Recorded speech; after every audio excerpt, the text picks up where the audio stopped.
Hello, everybody. It is day 3. I am so excited that y'all are here with me again today.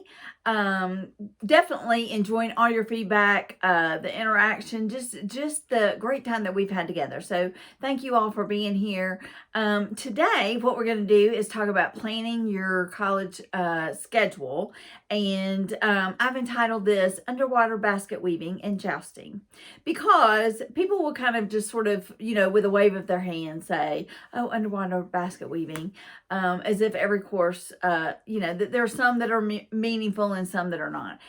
My thought is every single course that is offered at the university level is impactful and important.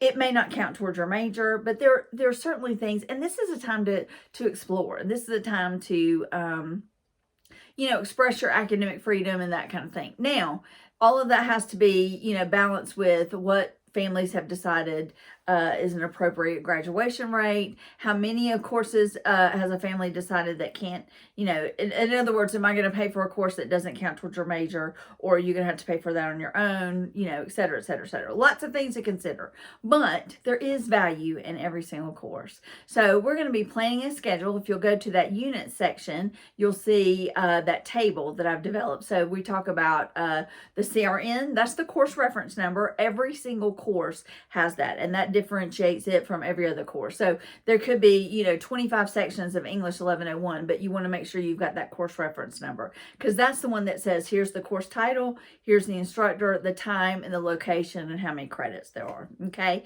So what we're shooting for today is about a full semester, about full credits, or about 15 hours. Okay. So some of you may, choose to add in a science that's got a lab that adds a little more credits or whatever, but we're shooting for about 15 hours of credit, and looking at the schools where you're interested in. So for those of you that have students that are going to college next year, if you want to look at that school and look for the course schedule for spring 2020, they may already have out fall of 2020, and that's great. But if not, look at spring 2020 and just design your schedule from there. For those of you who don't have a school, or maybe you're just not quite there yet, and that's just not something that you're interested in doing, I have listed in the unit section a PDF from one school. So I downloaded it, and it would be, as if you printed it out, it would be a paper copy.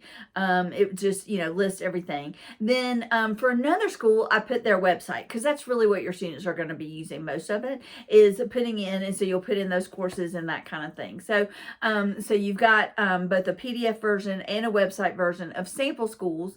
I don't have any affiliation with those schools any more than any other school. But I did, those are just samples. So wanted you all to have that. So as I said, I believe in the value of all classes. When you're looking at the schedule, though, be thinking about, what is my child's major, and is this going to count or not? Is this going to ultimately lead to graduation? I mean, that's certainly a consideration. Okay. So you want to make sure that you're looking at the courses. You want to make sure that it's got enough credits, because sometimes if they fall below full time and each school has a different designation, then they can't stay on your insurance. Sometimes each school has a different designation. Sometimes insurance companies have a different designation. So you want to make sure that they're meeting that minimum level for both what the school requires and what the insurance requires for them to stay on either your health insurance or your car insurance. Some have that, some don't, but that's something to consider.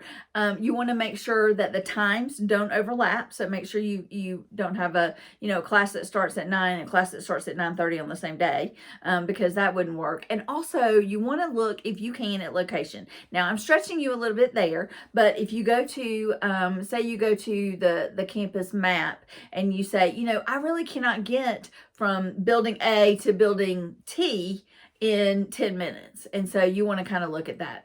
That would be kind of the last thing for you to look at, because I know that that's a lot for you to think about. But you want to make sure that you can get there. So yeah, we later will dig into plans of study and prereqs, and does your college have enough sections? Say for example, you've got 1,000 freshmen coming in. Let me back up just a little bit. let's talk about prereqs first. So for prereqs, that's a prerequisite course to take another course, okay? So oftentimes upper level courses will require a prereq. So I know in some business courses or accounting courses, they have not 2, but 3, a triplet course. So let's say you're in your junior year, so it's spring of your junior year, and you're planning to graduate next May, and you're looking at your plan of study, and you've got all these classes left over that you need to complete in the next 2 semesters. Well, then you realize, oh my goodness, and this happened to a student of mine, that's how I know this. You realize, oh my goodness, this course, it has not 1 but 2 prereqs. In other words, it takes at least 3 semesters to finish. So that student had to go actually a whole nother year, because I was at a smaller institution and the course that she needed to graduate was only offered in the spring. So she's looking at it spring of her junior year. So she wanted to take it spring of her senior year, but she didn't give herself enough time because there were 2 courses that had to be completed before that and in sequence. So she needed at least 3 semesters to do that sequence, and she'd only given herself 2 because she had not looked at those prereqs. So it's super, super important. Another thing when I was talking about sections is English 1101 is often a prereq for all your other Englishes, and really for a lot of courses. Sometimes it's a prereq for transferring, and lots of things happen kind of around English 1101 and 1102 at many institutions. But some schools say, yes, it's a prereq, and yes, we're going to accept 1,000 freshmen, but maybe we only have 500 seats offered for English 1101 that first semester. So that's one of the questions you want to ask when you're visiting schools. Or do you have enough seats available for all the incoming freshmen for these prereqs that you're going to ask? So so that's your topic for today. Is you're going to either do that look at the PDF, or go on that website I've provided, or go to the school, and this is really my preference, go to the school that you want to attend or your student is attending, and then develop a schedule that way. And again, we'll dig into program of study and prereqs and all those things later, but just kind of develop a schedule, and you'll see that it's in some ways easy, but in other ways, I mean, there's so many choices, and then what is it that they're interested in and that kind of thing. So so you're looking at that. One of you yesterday made a comment, emailed me, and so I thought I would point out that do you all see my diffuser? So actually, one of the ladies in this group, Becca, gave me that. Becca was my college roommate, and we are still best of friends. I have an actual sister who's 15 months younger than me, and the 3 of us, my actual sister and Becca, are like 3 sisters. I mean, we are so close. But Becca gave me that, and I diffuse peppermint oil because I think it helps me with focus. And so I come in my office, and that just kind of sets the tone for the day, that we're going to be in here, we're going to get our work done and focus, but also it just makes me happy. So I love diffusing. But thank you. Somebody thought I had a lava lamp, which yeah, maybe from a different generation I would have, but that's not a lava lamp. It's an oil diffuser. So thank you, Becca, for that. And thank you to the person who wrote in that asked about that. And if you all have any questions, definitely drop it. You can either comment below this video or comment under that other graphic that we'll have for the homework, and look forward to addressing anything that you need addressed later on tonight. Thank y'all. Appreciate it. Bye-bye.